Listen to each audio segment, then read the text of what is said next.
से लोग कहते मैं धर्म को नहीं मानता। अरे भैया आप धर्म को नहीं मानते हैं तो हमारी बात एक सुनो।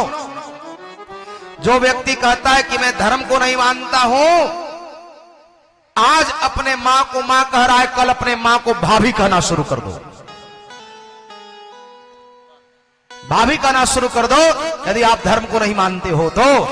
लेकिन आप भाभी नहीं कहोगे, भाभी को भाभी, मां को मां, दादी को दादी, बहन को बहन। यदि किसी ने सिखाया तो मात्र धर्म ने सिखाया है। धर्म के अलावा इस धरती पर कोई सिखाने वाला नहीं है कि भाभी को भाभी कहना है, मां को मां कहना है, बहन को बहन कहना है। जो मां के साथ व्यवहार करेंगे वो अपने पत्नी के साथ व्यवहार नहीं करेंगे, और जो पत्नी के साथ व्यवहार करेंगे वो मां के साथ व्यवहार नहीं हो सकता है। किसने सिखाया? का धर्म ने सिखाया है। इसलिए हमको धर्म को मानना पड़ेगा।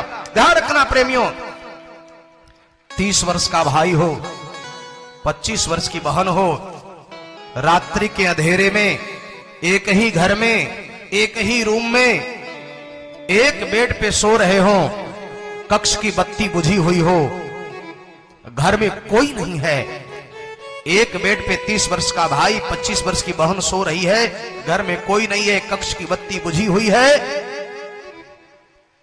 उस रात्रि में प्रेमियों ध्यान रखना, 30 वर्ष का भाई सोचता है कि हमारा पेट हमारे बहन से न छुआ जाए।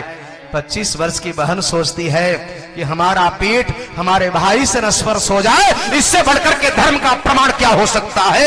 यही तो सिखाता है धर्म कि हमको किसके साथ कैसा व्यवहार करना है। ये धर्म ही बताता है, और उस धर्म पर भोले बाबा बैठ करके चलते हैं। और ये सत्संग एक कथा हमको सिखाती है कि हमको धर्म के साथ रहना है। और धर्म क्या है? सनातन धर्म ही धर्म है। सनातन धर्म को छोड़ करके दुनिया में कोई धर्म है ही नहीं। विष्णु पुराण में लिखा है सीधा सीधा कि हमारा देश जो भारत है ये योग भूमि है, और भारत के अलावा इस धरती पर जितने देश हैं कोई योग भूमि नहीं है, सारे देश भोग भूमि है। योग भूमि केवल मेरा देश भारत है। ऐसा सीधा सीधा विष्णु महापुराण में लिखा है। तो समझने वाली बात है, हमारा देश ऋषियों का देश